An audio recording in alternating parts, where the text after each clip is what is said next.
صلی علی رسولہ الکریم اما بعد بسم اللہ الرحمن الرحیم اللہم صلی علی محمد وعلی آل محمد وبارک وسلم رب اشرح لی صدری ویسر لی امری واحلل عقدۃ من لسانی یفقہوا قولی واجعل لی وزیرا من اہلی آمین یا رب العالمین۔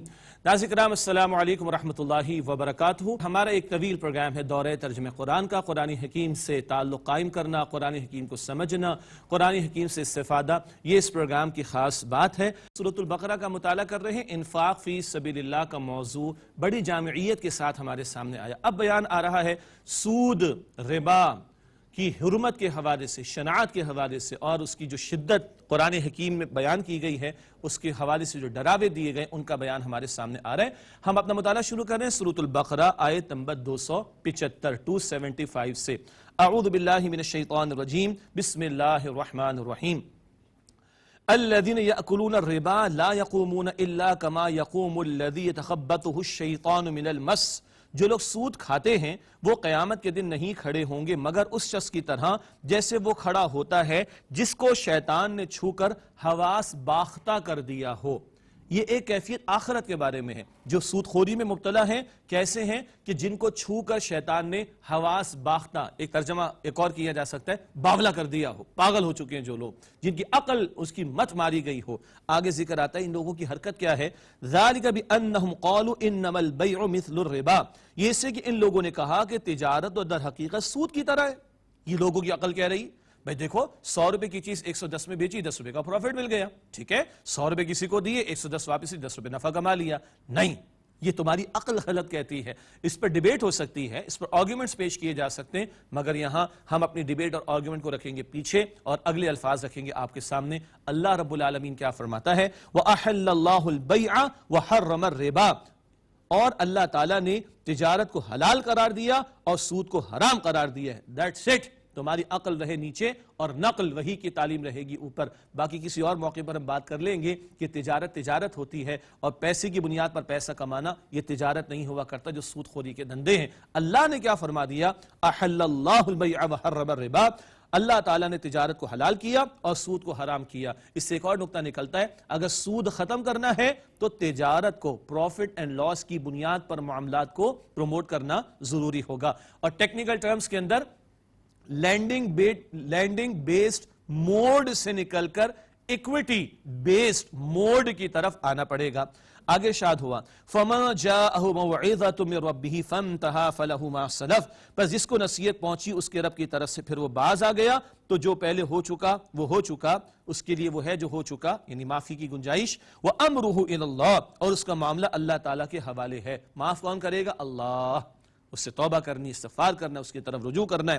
وَمَنْ عَادَ فَأُولَٰئِكَ أَصْحَابُ النَّارِ، پھر جو لوٹے مراد پھر سود کے دھندے کی طرف آئے تو یہی لوگ آگ والے ہیں۔ ہم فیہا خالدون، وہ اس میں ہمیشہ رہیں گے۔ سود کا انجام کہاں ہے؟ جہنم کی آگ میں۔ اللہم اجرنا من النار، اے اللہ ہم سب کو آگ کے عذاب سے محفوظ فرما۔ یمحق اللہ الربا ویربی الصدقات، اللہ تعالیٰ سود کو مٹاتا ہے اور صدقات کو بڑھاتا ہے۔ عقل کو رکھیں گے نیچے، رب کی بات رہے گی اوپر۔ رب فرماتا ہے کہ اللہ سود کو مٹاتا ہے اور اللہ صدقات کو بڑھاتا ہے۔ سود 1000 روپے کسی کو دیا، 1,100 روپے واپس آئے، لگتا ہے کہ بڑھ گیا، اور 1000 روپے، لاکھ روپے کسی کے پاس تھا، سمجھانے کے لیے سادہ مثال ہو جائے گی، 2500 روپے زکوٰۃ دے دی، یہ تو کم ہو گیا۔ نہ، وہ سود کو اللہ کہتا ہے کم ہو گیا اور صدقات کو اللہ تعالیٰ کہتا ہے کہ بڑھ گیا۔ یہی بات نبی اکرم صلی اللہ علیہ وآلہ وسلم ارشاد فرمائی ہے ابن ماجہ شریف کی روایت میں کہ سود کا انجام مفلسی کے سوا کچھ نہیں، اور صدقے سے کبھی مال کم نہیں ہوتا۔ اللہ دل کے کانوں سے ارشادات کو سمجھنے کی، سننے کی اور یقین سے ماننے کی اور عمل کرنے کی توفیق عطا فرمائے۔ میں کسی قسم کی اس وقت لاجیکل ایکسپلینیشن دینے کی یا اکنامک اینگل سے بات کرنے کی کوشش نہیں کر رہا، باقی باتیں کسی اور موقع پر ہو جائیں گی انشاءاللہ۔ اللہ اور اس کے پیارے رسول علیہ السلام نے فرما دیا سود سے جو ہے وہ معاملہ تباہی کی طرف جاتا ہے اور صدقات سے کبھی مال کم نہیں ہوتا۔ واللہ لا يحب كل کفار اثیم، اور اللہ تعالیٰ کسی ناشکرے گنہگار کو پسند نہیں کرتا۔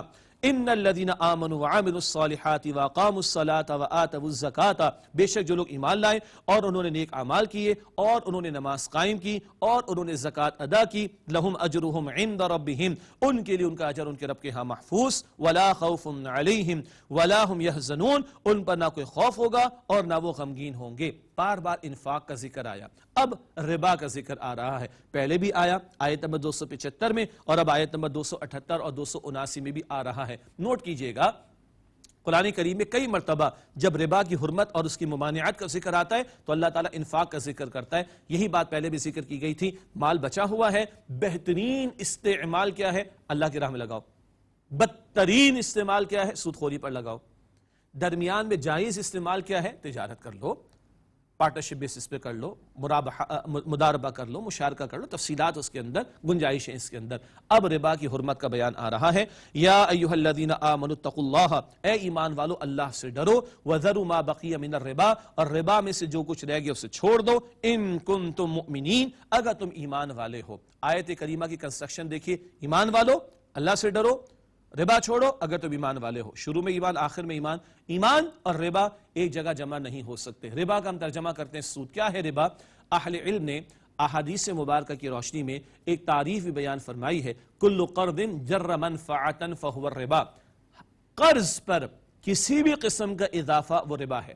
بہت واضح تعریف موجود ہے اور اس پر تفصیلی مباحث موجود ہیں، اور اہل علم چاہے علماء کرام بھی ہیں، اکانومسٹ بھی ہیں، بینکرز بھی ہیں، عدالت کے فاضل ججز بھی ہیں، اور بہت بڑے پیمانے پر یہ کارروائی ہو چکی ہے پاکستان کے اندر. اب ہمت کرنی ہے ہمارے ذمہ داران کو کہ وہ سود کے نظام کو ختم کرنے کی کوشش کرے. آئی ریپیٹ اگین، ہر وہ قرض جس قرض پر کوئی بھی منفعت، قرض پر کوئی بھی اضافہ، کوئی بھی منفعت، کوئی بھی فائدہ، وہ ہے ربا، جس سے اللہ کا دین ہمیں منع کرتا ہے. اور بینک انٹرسٹ بھی ربا ہے. اس پر اکثریت علماء کرام کی امت کی متفق ہے، اور اس پر بڑے تفصیلی مباحث بھی الحمدللہ موجود ہیں. اللہ تعالیٰ سود کی ہر شکل سے میری اور آپ کی ہم سب کی حفاظت فرمائے. سیدنا عمر رضی اللہ تعالی عنہ نے ارشاد فرمایا، دعوا الربا والریبا، ربا سود تو چھوڑو، ریبا جہاں شک بھی آئے سود کا اس کو بھی چھوڑ دو. تو یہاں تو فرمایا اللہ کا تقوی اختیار کرو، ربا کو چھوڑ دو اگر تم ایمان والے ہو. ایمان والوں سے خطاب کر کے ربا کو چھوڑنے کا، سود کو چھوڑنے کا تقاضا.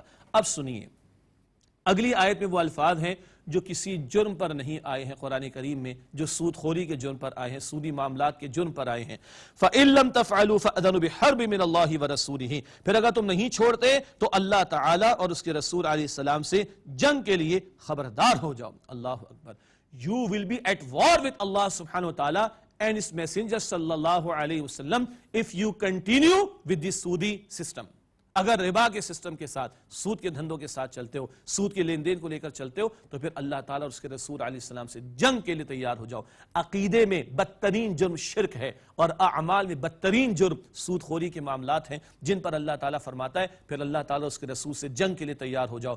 نبی علیہ السلام نے فرمایا، ابن ماجہ شریف کی حدیث ہے، سود کے گناہ کے 70 حصے کم ترین یہ ہے کہ کوئی شخص اپنی ماں کے ساتھ منہ کالا کرے. استغفر اللہ. کراہیت آئی نا، کتنا سخت کراہیت کا معاملہ ہے. اسی طرح اس سود کے معاملات، لینا دینا گندگی ہے، برائی ہے، بہت بڑا جرم ہے کہ سود کے گناہ کے 70 حصے کم تر درجہ یہ ہے کہ کوئی اپنی ماں کے ساتھ منہ کالا کرے. استغفر اللہ. اور صحیح مسلم شریف کی روایت، نبی علیہ السلام نے لعنت فرمائی سود لینے والے پر، سود دینے والے پر، سود کا معاملہ لکھنے والے پر، اور اس پر گواہ بننے والے پر. چاروں پر لعنت فرمائی. فرمایا سارے کے سارے برابر ہیں. اللہ تعالی ہم سب کو محفوظ رکھے. انفرادی سطح پر کوئی سودی اکاؤنٹ، سودی انویسٹمنٹ کا معاملہ نہ کریں، روکی سوکی پہ گزارا کریں، اللہ تعالیٰ برکت دے دے گا، لیکن سود کے معاملات میں نہ جائیں. اور اجتماعی سطح پر محنت ہو کہ اس سود کے نظام کو ختم کر کے اللہ تعالیٰ کی رحمت کو متوجہ کریں. اللہ اور اس کے رسول کے ساتھ جنگ کی حالت میں ہوں گے تو رحمتیں آئیں گی، برکتیں آئیں گی، مسائل حل ہوں گے، نہیں بڑھیں گے. جنگ تو جنگ ہوتی ہے نا، جنگ کا نتیجہ کیا ہوتا ہے؟ تباہی. تو اگر سود کے دھندے ختم نہیں کر رہے تو پھر تباہی بربادی کے سوا کچھ نہیں ہے. فرمایا فَإِن لَمْ تَفْعَلُوا فَأْذَنُوا بِحَرْبٍ مِّنَ اللَّهِ وَرَسُولِهِ، پھر اگر تم نہیں چھوڑتے سود کو تو اللہ اور اس کے رسول سے جنگ کے لیے خبردار ہو جاؤ. ہاں وَإِن تُبْتُمْ فَلَكُمْ رُؤُوسُ أَمْوَالِكُمْ، اور اگر تم توبہ کر لو تو تمہارا اصل زر تمہارے لیے ہے. اب تم باز آ جاتے ہو، تمہیں سمجھ آ گئی ہے، تو اصل زر، پرنسپل اماؤنٹ تمہارا ہے. یعنی قرض پر کوئی بھی اضافہ وہ سود ہے، وہ تو نہیں لے سکتے تم، وہ جائز نہیں تمہارے لیے. ہاں پرنسپل اماؤنٹ جو اوریجنل تم نے پرنسپل اماؤنٹ اصل رقم دی تھی وہ تمہاری ہے. باقی بہت سارے سوالات کے جوابات وہ دیے گئے ہیں، ان کو تلاش کر کے تسلی کر لینی چاہیے کہ جناب وہ روپے کی قدر کم ہو جائے گی تو کیا ہوگا، اس لیے ہم سود لیتے ہیں. روپے کی قدر کم ہوگی تو تم 100 کے 110 لیتے ہو، اگر روپے کی قدر بڑھ جائے گی تو 100 کے 90 لوگے نہیں، کبھی بھی نہیں لیں گے. تو دل کا چور ہے نا بھائی.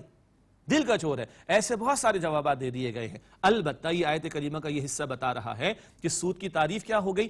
قرض پر کوئی بھی اضافہ وہ سود ہے. چنانچہ کیا لے سکتے ہو؟ فَلَكُمْ رُؤُوسُ أَمْوَالِكُمْ، تم اپنے رأس المال کو، پرنسپل اماؤنٹ کو، اصل مال کو حاصل کر سکتے ہو، وہ تمہارا ہے. لا تظلمون ولا تظلمون، نہ تم ظلم کرو نہ تم پر ظلم کیا جائے. تمہارا ظلم کرنا کیا ہے؟ تم 100 پر 110 یا 105 لو، اور تمہارے ساتھ ظلم کیا ہے کہ 100 تمہارے واپس نہ کیے جا رہے ہوں، تو نہ ظلم کرو نہ تم پر ظلم کیا جائے. ہاں قرض کی ضرورت کبھی پیش آ جاتی ہے، دین نے اس کی ترغیب و تشویق دلائی بھی ہے، واقعتاً ضرورت مند ہے تو اس کو قرض دیا جا سکتا ہے، اور اس کی معافی کی بھی ترغیب دلائی ہے. یہاں فرمایا آگے اگلی آیت کریمہ میں وَإِن كَانَ ذُو عُسْرَةٍ فَنَظِرَةٌ إِلَىٰ مَيْسَرَةٍ، اور اگر وہ تنگ دست ہو تو کشادگی ہونے تک مہلت دے دو. وَأَن تَصَدَّقُوا، اور اگر تم بخش دو، قرض ہی کو معاف کر دو، ضرورت مند تھا بیچارہ، معاف کر دو. وَأَن تَصَدَّقُوا، اور اگر تم معاف کر دو، بخش دو، خَيْرٌ لَكُمْ، تمہارے لیے زیادہ بہتر ہے، إِن كُنتُمْ تَعْلَمُونَ، اگر تم جانتے ہو. یعنی انفرادی معاملات ہوں، اس طرح کے معاملات جہاں کوئی پریشانی میں تھا اور اس کا ایسا معاملہ پیش آ گیا تو معافی کی بھی ترغیب دلائی گئی ہے. اور جو قرض لینے والا ہے اس کے بارے میں اہم ترین بات ابھی اگلی آیت میں آئے گی تو وہاں ذکر کروں گا. یعنی ایک آیت کے بعد آیت نمبر 282 میں قرض کا ذکر آ رہا ہے. اگلی آیت کریمہ کے بارے میں ایک رائے ہے کہ نزول کی ترتیب کے اعتبار سے قرآن پاک کی آخری آیت ہے جو نازل ہوئی تھی. وَاتَّقُوا يَوْمًا تُرْجَعُونَ فِيهِ إِلَى اللَّهِ، اور اس دن سے ڈرو جب تم اللہ سبحانہ وتعالیٰ کی طرف لوٹائے جاؤ گے. ثُمَّ تُوَفَّى كُلُّ نَفْسٍ مَا كَسَبَتْ وَهُمْ لَا يُظْلَمُونَ، پھر ہر شخص کو پورا بدلہ دیا جائے گا اس کا جو اس نے کمایا، اور ان پر ظلم نہیں کیا جائے گا. یہ ہے آخرت کا بیان. سود کب چھوٹے گا؟ جب آخرت کا یقین ہوگا. دیگر گناہ کب چھوٹیں گے؟ جب آخرت کا یقین ہوگا. دنیا کی ناجائز لذتوں سے آدمی کب بچے گا؟ جب آخرت کا یقین ہوگا. اس کا تذکرہ اس آیت کریمہ میں کر دیا گیا. اس کے بعد اگلی آیت ہے البقرہ کی آیت نمبر 282 282. 5 طویل آیات کے تسلسل میں اب یہ 5ویں آیت ہے، اور یہ قرآن پاک کی طویل ترین آیت ہے. اس کو آیت الدین کہا جاتا ہے. دین قرض کو کہتے ہیں. وہ آیت کریمہ جس میں قرض کا ذکر آ رہا ہے. کبھی ایسی ضرورت پیش آ جاتی ہے، قرض کی ضرورت پیش آ جاتی ہے تو قرض کے معاملے کو حساسیت کے ساتھ بیان کیا جا رہا ہے. احادیث مبارکہ میں ذکر ہے کہ شہید کے سارے گناہ معاف ہو جاتے، قرض معاف نہیں ہوتا جب تک کہ وہ ادا نہ ہو جائے. اللہ اکبر، اس کی معافی نہیں ہے. یہ ہے اللہ کے پیارے نبی علیہ السلام کی حدیث مبارک ابو داؤد شریف میں. قرض کو ہم نے آج کل بڑا ہلکا لے رکھا ہے. ہم کہتے ہیں وعدہ ہی کیا وفا ہو جائے، جو قرض ہی کیا جو ادا ہو جائے. استغفر اللہ. ایسا مقروض جس کے قرض کے ادا کرنے کا کوئی اہتمام نہ ہوتا، نبی اکرم علیہ السلام اس کا جنازہ نہیں پڑھایا کرتے تھے. اس قدر محرومی کی بات ہے. اور قرض اتنا اہم ہے کہ طویل ترین آیت قرآن پاک کی اس موضوع پر ہے. نماز، زکوٰۃ، روزہ سب اہم ہیں اور احکامات اہم ہیں. قرض کا معاملہ بھی کم اہم نہیں ہے، چنانچہ معاملات اہم ہیں اور قرض کے معاملات اور اہم ہیں. مالی معاملات بہت اہم ہیں، دین اس کو بڑی اہمیت دیتا ہے. چنانچہ یہ آیت کریمہ جو قرآن پاک کی طویل ترین آیت ہے اس میں قرض کا تذکرہ آ رہا ہے. یا ایھا الذین آمنوا، اے وہ لوگو جو ایمان لائے ہو، اذا تداینتم بدین الی اجل مسمى فاکتبوہ، جب تم ایک مقررہ مدت تک کے لیے ادھار کا معاملہ کرو تو اسے لکھ لیا کرو. معین ہونی چاہیے مدت، لین دین کے حوالے سے کب واپسی ہوگی، اور لکھا جائے. اور ادھار کا یہ معاملہ ہے قرض کا.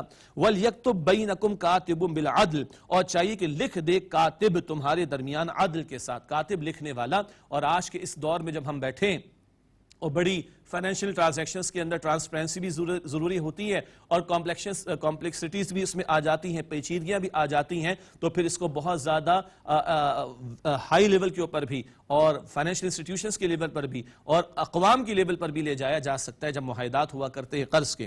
وَلْيَكْتُبْ بَيْنَكُمْ كَاتِبٌ بِالْعَدْلِ، اور چاہیے کہ لکھ دے ایک کاتب تمہارے درمیان عدل کے ساتھ. وَلَا يَأْبَ كَاتِبٌ أَن يَكْتُبَ كَمَا عَلَّمَهُ اللَّهُ فَلْيَكْتُبْ، اور کاتب لکھنے سے انکار نہ کرے جیسے اللہ تعالیٰ نے اسے سکھایا وہ لکھ دے. اور جب فائنینشیل ٹرانزیکشنز چلتی ہیں اور بڑے بڑے معاملات چلتے ہیں تو لکھنے والوں کو باقاعدہ کنسلٹنسی کی فی بھی پے کی جا سکتی ہے. یہ اس طرح کے ہائی لیول تک معاملات جا سکتے ہیں قرض کے.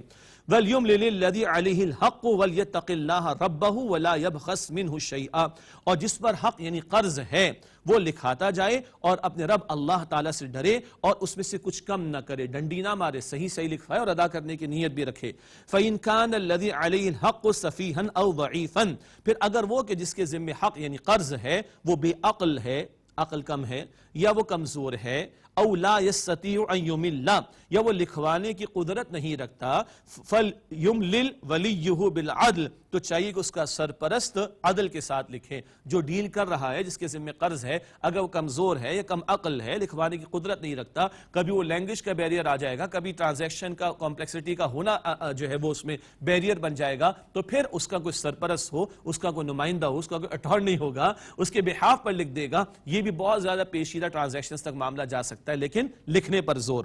اب گواہ بنانے پر زور، وَاسْتَشْهِدُوا شَهِيدَيْنِ مِن رِجَالِكُمْ، اور اپنے مردوں میں سے 2 گواہ بنا لو، فَإِن لَمْ يَكُونَا رَجُلَيْنِ فَرَجُلٌ وَامْرَأَتَانِ مِمَّنْ تَرْضَوْنَ مِنَ الشُّهَدَاءِ، پھر اگر 2 مرد نہ ہوں تو 1 مرد اور 2 عورتیں جن کو تم گواہ کے طور پر پسند کرو، مراد گواہ بنا لو۔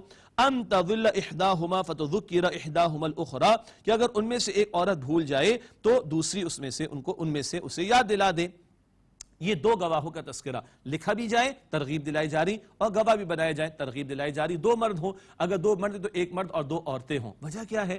اللہ تعالیٰ بہتر جانتا ہے۔ اللہ تعالیٰ نے فرمایا بات ختم۔ سمجھنے کے لیے، ماننے کے بعد عورتوں پر ذمہ داری معاش کی نہیں ڈالی گئی، بزنس کی نہیں ڈالی گئی، تجارت کی نہیں ڈالی گئی، ساری کفالت کی ذمہ داری مرد پر ہے، اسے ذمہ داری کو اون کرنا چاہیے، ذمہ داری ادا کرنی چاہیے۔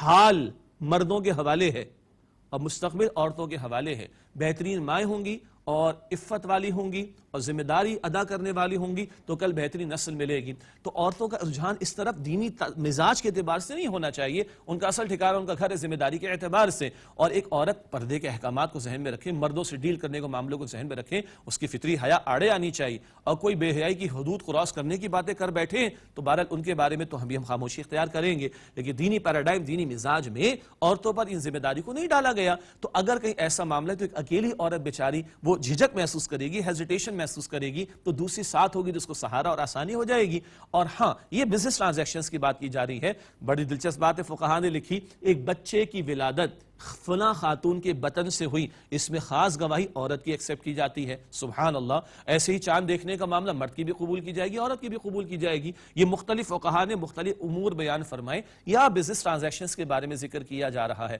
باقی جن لوگوں نے تہیہ کر رکھا ہے اعتراضات کرنے کا، تو بہرحال خاموشی ہی ہم ابھی اختیار کر رہے ہیں، اپنے لیے بھی اور ان کے لیے بھی ہدایت کی دعا کریں گے۔ وَلَا يَأْبَ الشُّهَدَاءُ إِذَا مَا دُعُوا، اور گواہ انکار نہ کرے جب انہیں بلایا جائے۔ یہ آیت کریمہ ختم نہیں ہوئی، ابھی چل رہی ہے ماشاءاللہ، البقرہ 282۔ وَلَا تَسْأَمُوا أَن تَكْتُبُوهُ صَغِيرًا أَوْ كَبِيرًا إِلَىٰ أَجَلِهِ، اور تم لکھنے میں سستی نہ کرو، چاہے معاملہ چھوٹا ہو یا بڑا۔ قرض ہے، اہم بات ہے، چھوٹا ہو یا زیادہ، کم ہو یا زیادہ، لکھو۔ اور الا اجلی، ایک میعاد تک، مدت معین ہونی چاہیے۔ لکھنے کی بات بھی آ گئی، گواہی کی بات بھی آ گئی۔ ذالکم اقسط عند اللہ واقوم للشہادۃ، یہ زیادہ قرین انصاف ہے، عدل کے زیادہ قریب ہے اللہ رب العالمین کے نزدیک۔ وَأَقْوَمُ لِلشَّهَادَةِ، اور گواہی دینے کے اعتبار سے بھی زیادہ مضبوط ہے۔ لکھی ہوئی بات یاد بھی رہتی ہے اور اس کو ایز اے پروف پیش بھی کیا جا سکتا ہے، البتہ لکھا ہوا سچ لکھا ہوا ہونا چاہیے۔ اب تو جھوٹا بھی لکھ دیا جاتا ہے، استغفر اللہ، اللہ سے ڈرنا چاہیے۔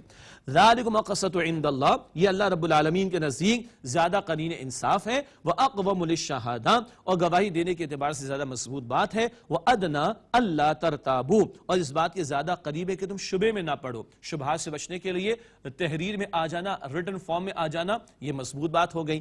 الا ان تکون تجارتا حاضرتا تدیرونها بینکم، الا یہ کہ سودا ہاتھوں ہاتھ کا ہو جو تم آپس میں لیتے رہتے ہو۔ کیش ٹرانزیکشنز ہے، ہاتھ کے ہاتھ سودا ہو رہا ہے تو ٹھیک ہے، اس میں نہ لکھو تو کوئی حرج کی بات نہیں۔ البتہ آج کل آڈٹ وغیرہ کے معاملات اور فائنینشیل ٹرانزیکشنز کا ٹرانسپیرنٹ ہونا، اس کے تقاضے اتنے بڑھ گئے کہ اب کیش ٹرانزیکشنز کے بھی، چاہے وہ 50 روپے کی چیز کیوں نہ ہو، کیش میمو بنایا جا رہا ہوتا ہے، یہ اسی مقصد کے لیے کہ مسئلہ کبھی آئے تو ڈاکیومنٹری ایویڈنس موجود ہو۔ تدیرونہا بینکم، جس سے تم آپس میں لیتے رہتے ہو، یہ ہاتھوں ہاتھ سودا جو ہوتا ہے اس میں کوئی حرج کی بات نہیں اگر نہ لکھو۔ فلیس علیکم جناح الا تکتبوہا، یہی بات اللہ تعالیٰ فرما رہا ہے آگے، کوئی گناہ نہیں کہ تم وہ نہ لکھو۔ واشہدوا اذا تبایعتم، اور جب تم سودا کرو تو گواہ کر لیا کرو۔ بعض سودے بڑے ہوتے ہیں، اہم ہوتے ہیں اور ہاتھوں ہاتھ ہوتے ہیں، تو اس موقع پر گواہ کر لو تو اچھی بات ہے، یہ ترغیب دلائی جا رہی ہے۔ ولا یضار کاتب ولا شہید، اور نہ لکھنے والا نقصان کرے نہ گواہ، لکھنے والا صحیح سے لکھے، گواہی دینے والا صحیح سے گواہی دے۔ ولا یضار، اس لفظ کا ایک اور ترجمہ ہو سکتا ہے، نہ لکھنے والے کا نقصان کیا جائے نہ گواہی دینے والے کا نقصان کیا جائے۔ کیا مطلب؟ لکھنے والا لکھ رہا ہے، اپنی انٹیلیکٹ کو، اپنے فہم کو استعمال کر رہا ہے، اپنی ایکسپرٹیز فیس کو پیمنٹ کرو بھائی، گواہ کو آنا ہے گواہی دینے کے لیے تو لانے لے جانے کے ایکسپنسز تو اس کو دو، وغیرہ وغیرہ. تو یہ ترجمانی دونوں اعتبار سے، نہ لکھنے والا نقصان کرے نہ گواہی دینے والے کا نقصان کرے، اور نہ لکھنے والے کا نقصان کیا جائے اور نہ گواہی دینے والے کا نقصان کیا جائے. عربی اسلوب میں دونوں تراجم ممکن ہیں. وَإِن تَفْعَلُوا فَإِنَّهُ فُسُوقٌ بِكُمْ، اور اگر تم ایسا کرو گے تو بے شک یہ تم پر گناہ ہے. یعنی ان معاملات میں تم نے کوتاہی کی، لکھت پڑھت کے اعتبار سے، گواہی دینے کے اعتبار سے، قرض کو لکھنے کے اعتبار سے، ان معاملات کے اندر ٹرانسپیرنسی کے اعتبار سے، تو پھر تم گناہ پر ہوگے. وَاتَّقُوا اللَّهَ، اور اللہ تعالیٰ سے ڈرو. وَيُعَلِّمُكُمُ اللَّهُ، اور اللہ تمہیں سکھاتا ہے. وَاللَّهُ بِكُلِّ شَيْءٍ عَلِيمٌ، اور اللہ ہر بات کا علم رکھنے والا ہے. یہ البقرہ آیت نمبر 282 اب مکمل ہوئی. قرض کے معاملے پر بڑا اہم مقام قرآن پاک کا. اب کولیٹرل کا معاملہ، کبھی قرض لینا ہوتا ہے، کوئی شے گروی رہن رکھواتے کولیٹرل، اور قرض لیا جاتا ہے، اس کا تذکرہ. وَإِن كُنتُمْ عَلَى سَفَرٍ وَلَمْ تَجِدُوا كَاتِبًا فَرِهَانٌ مَقْبُوضَةٌ، اور اگر تم حالت سفر میں ہو اور کوئی لکھنے والا نہ پاؤ تو گروی رکھنا چاہیے کسی شے کو قبضے میں. یہ سفر کا ذکر ہے، ورنہ علماء نے فرمایا کہ سفر ہو یا حضر، یعنی آدمی اپنے علاقے میں ہو، تب بھی کوئی شے رکھوا کر ایز اے کولیٹرل، ایز گروی رکھوا کر قرض لیا جا سکتا ہے. جیسے بعض لوگ پیپرز رکھوا دیتے، زیور رکھوا دیتے، پھر اس کے احکامات ہیں. گروی رکھی ہوئی شے، رہن رکھی ہوئی شے، اس کے تفصیلی احکامات، ان کا یہاں موقع نہیں. وہ علماء سے سیکھنے چاہیے، تفاسیر کا مطالعہ کرنا چاہیے. فَإِنْ أَمِنَ بَعْضُكُمْ بَعْضًا فَلْيُؤَدِّ الَّذِي اؤْتُمِنَ أَمَانَتَهُ، پھر اگر تم میں سے کوئی کسی کا اعتبار کرے تو جس شخص کو امین بنایا گیا ہے اسے چاہیے کہ لوٹا دے اس کی امانت. قرض والا قرض ادا کرے، اور جو گروی شے رکھوائی گئی تھی قرض دینے والے کے پاس، قرض مل جائے تو وہ شے واپس کر دو. گروی رکھی ہوئی شے کے احکامات اپنی جگہ تفصیلی ہیں. ہر ایک کو، قرض دینے والے کو بھی، قرض لینے والے کو بھی اللہ کا خوف دلایا جا رہا ہے. وَلْيَتَّقِ اللَّهَ رَبَّهُ، اور چاہیے کہ اپنے رب اللہ سبحانہ وتعالی سے ڈرے. وَلَا تَكْتُمُوا الشَّهَادَةَ، اور تم گواہی کو نہ چھپاؤ. بہت اہم بات ہے، آج تو جھوٹی گواہیاں، پیسے لے کر گواہیاں، استغفر اللہ. وَلَا تَكْتُمُوا الشَّهَادَةَ، اور تم گواہی نہ چھپاؤ. وَمَن يَكْتُمْهَا فَإِنَّهُ آثِمٌ قَلْبُهُ، اور جو شخص اسے چھپائے گا تو بے شک اس کا دل گنہگار ہے. اندر تو پتہ ہے نا غلط کام کر رہے ہو، اللہ کے ہاں پیشی تو ہوگی. واللہ بما تعملون علیم، اور تم جو کچھ کرتے ہو اللہ سبحانہ وتعالی خوب علم رکھنے والا ہے. اس کے بعد البقرہ کا آخری رکوع ہے. ارشاد ہوا للہ ما فی السماوات وما فی الارض، اللہ ہی کے لیے جو کچھ آسمانوں میں ہے اور جو کچھ زمین میں ہے. وَإِن تُبْدُوا مَا فِي أَنفُسِكُمْ او تخفوہ یحاسبکم بہ اللہ، جو تمہارے دلوں میں ہے خواہ تم اسے چھپاؤ یا تم اسے ظاہر کرو. ما فی وَإِن تُبْدُوا ما فی انفسکم او تخفوہ یحاسبکم بہ اللہ، جو تمہارے دلوں میں ہے تم اسے ظاہر کرو یا تم اسے چھپاؤ، اللہ تعالیٰ حساب لے لے گا. اللہ سے کچھ چھپا ہوا نہیں. دعا کرنی چاہیے اللہم حاسبنا حسابا یسیرا، اے اللہ سبحانہ وتعالی ہم سب کے حساب کو آسان فرما. فیغفر لمن یشاء ویعذب من یشاء، پھر اللہ جس کو چاہے گا بخش دے گا، جس کو چاہے گا عذاب دے گا. وہ ہر بات کا اختیار رکھتا ہے، وہ شان بے نیازی رکھنے والا ہے. واللہ علی کل شیء قدیر، اور اللہ سبحانہ وتعالی ہر شے پر قدرت رکھنے والا ہے. اس کے بعد آخری دو آیات ہیں البقرہ کی، ان کا خاص مقام ہے. تمام قرآن زمین پر نبی مکرم علیہ السلام پر نازل ہوا. یہ دو آخری آیات معراج کی شب آسمانوں پر بلندیوں پر بلا کر نبی مکرم علیہ السلام کو تحفے کے طور پر عطا کی گئیں، اور رات کو سوتے وقت اس کی تلاوت کرنے کی بھی نبی علیہ السلام نے تلقین فرمائی. اور حضور نے فرمایا کہ دو نور ایسے میرے سوا کسی کو عطا نہ ہوئے، ایک الفاتحہ اور ایک البقرہ کی آخری دو آیات. آمن الرسول بما انزل الیہ من ربہ والمؤمنون، رسول علیہ السلام ایمان لائے اس پر جو ان پر اللہ تعالیٰ کی طرف سے نازل ہوا، اور ایمان والے بھی، رسول پہلے خود ایمان لائے. کل آمن باللہ وملائکتہ وکتبہ ورسلہ، سب ایمان لائے اللہ تعالیٰ پر اور اس کے فرشتوں اور اس کی کتابوں اور اس کے رسولوں پر. لا نفرق بین احد من رسلہ، ہم اللہ کے رسولوں میں سے کسی ایک کے درمیان بھی فرق نہیں کرتے، سب پر ہمارا ایمان. یہ ذکر پہلے بھی بنی اسرائیل پر تبصرہ کرتے ہوئے آ چکا. وقالوا سمعنا وَأَطَعْنَا غُفْرَانَكَ رَبَّنَا وَإِلَيْكَ الْمَصِيرُ، اور انہوں نے کہا کہ ہم نے سنا اور ہم نے اطاعت کی. یہ ایمان والوں کی شان. وہ زبان مڑوڑ کر غلط بولتے، ایمان والوں کی شان ہم نے سنا اور ہم نے اطاعت کی. اللہ ہمیں بھی توفیق دے، سن رہے ہیں سمجھ رہے ہیں، اللہ ہمیں ماننے اور عمل کرنے کی بھی توفیق دے. غفرانک، اے اللہ تجھ سے بخشش کا سوال کرتے، ربنا اے ہمارے رب، وَإِلَيْكَ الْمَصِيرُ، اور تیری طرف لوٹ کر جانا ہے. یہ ایمانیات کا بیان بھی آ گیا. لا يكلف اللہ نفسا الا وسعها، اللہ تعالیٰ کسی پر ذمہ داری نہیں ڈالتا مگر اس کی وسعت کے مطابق. جتنے اللہ تعالیٰ نے ہمیں وسعت دی اتنے ہم پر ذمہ داری ڈالی گئی. شریعت آسان ہے، اللہ ہمارا خالق ہے، وہ خوب جانتا ہے. اور جو ذکر آیا تھا کہ دل میں وسوسہ خیال ہے، اس کے بارے میں بھی پکڑ ہوگی. حضور علیہ السلام فرمایا کہ مانو اللہ کے حکم کو، اور جو بلا اختیار کوئی بات آ جائے اللہ اس کی پکڑ نہیں فرمائے گا. لہا ما کسبت وعلیہا ما اکتسبت، اس کے لیے اجر ہے اس نیکی کا جو اس نے کمائی، اور اس پر عذاب ہوگا اس بدی کا جو اس نے کمایا. سب پیش ہونا ہے. بڑی پیاری دعائیں آخر میں، ربنا اے ہمارے رب، لا تؤاخذنا ان نسینا او اخطأنا، ہماری پکڑ نہ فرما اگر ہم بھول جائیں یا ہم سے چوک ہو جائے، ربنا ولا تحمل علینا اسرا کما حملته علی الذین من قبلنا، اے ہمارے رب ہم پر بوجھ نہ ڈال ایسا کہ جیسے تو نے ڈالا ہم سے پچھلے لوگوں پر، سخت احکامات ان پر آئے ہم پر نہ آئیں، ربنا ولا تحملنا ما لا طاقت لنا به، اے ہمارے رب ہم سے وہ بوجھ نہ اٹھوا جس کی ہم میں طاقت نہیں، آسانی کا معاملہ فرما، واعف عنا، اور ہمیں معاف فرما دے، واغفر لنا، اور ہمیں بخش دے، وارحمنا، اور ہم پر رحم فرما۔ بڑی پیاری دعائیں، انت مولانا فانصرنا علی القوم الکافرین، تو ہمارا مولا ہے، پشپنا ہے، ہماری مدد فرما کافروں کی قوم کے مقابلے میں۔ بدر کا میدان سجے گا، اللہ تعالیٰ دعائیں سکھا رہا ہے، اور حدیث میں آتا ہے کہ اس دعا کے ہر جملے پر جواب آتا ہے، بھلا اللہ فرماتے میں نے قبول کیا، اللہ ہماری جانب سے قبول فرمائے۔ اسی کے ساتھ آج کے مطالعے کی تکمیل ہوتی ہے، اور آئیے دعا پر اس مجلس کا اور محفل کا اختتام کرتے ہیں۔ بسم اللہ الرحمن الرحیم، اللہم صلی علی محمد وعلی آل محمد وبارک وسلم، ربنا تقبل منا انک انت السمیع العلیم وتب علینا انک انت التواب الرحیم، ربنا لا تزغ قلوبنا بعد اذ ہدیتنا وہب لنا من لدنک رحمہ انک انت الوہاب۔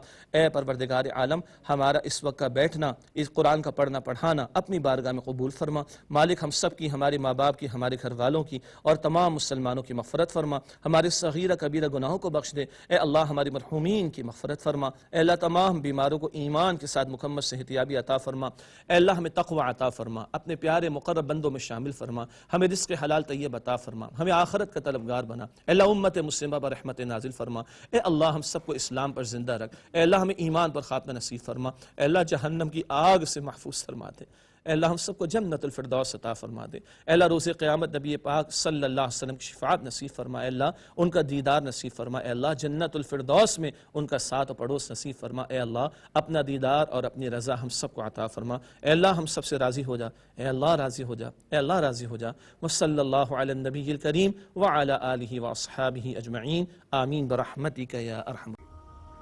ناظرین، اگر آپ ایسی ہی مزید ویڈیوز دیکھنا چاہتے ہیں تو ہمارا ARYQ-TV کا چینل سبسکرائب کیجئے اور بیل آئیکن کا بٹن دبانا نہ بھولیے تاکہ آپ سے کوئی پسندیدہ پروگرام مس نہ ہو جائے۔